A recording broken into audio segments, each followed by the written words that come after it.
The Japanese market is a very interesting market for convenience stores because it has led the way in terms of innovations, product assortment, store concepts, but also because it has a very high store density. Convenience stores there are very much integrated into shoppers' daily lives. Despite being a mature channel in Japan, convenience stores still have room for expansion.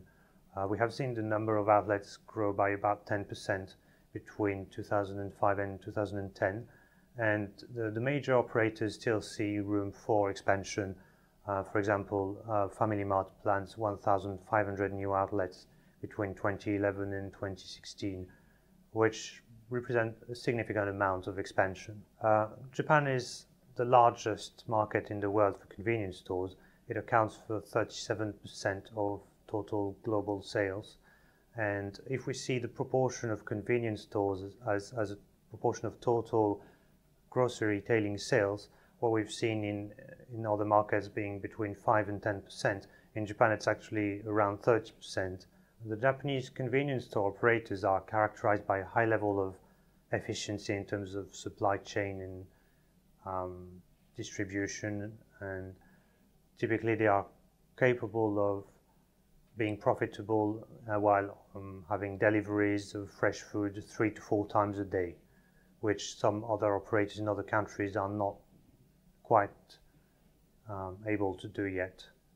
In terms of the offer of the convenience stores in Japan, they are quite heavily focused on food service type of items such as bento box, rice balls, and they're more advanced in terms of how they offer meal solutions compared to convenience stores in most other major markets.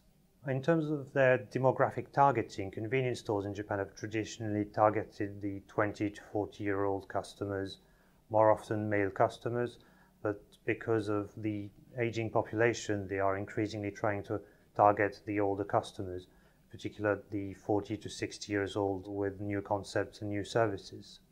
The Japanese convenience store operators have been quite innovative in Japan and other neighboring markets such as Taiwan, but gradually, because of their strength in these markets, but at the same time the relative saturation of these markets, they are very strongly focusing on expansion in emerging markets, and in particular China.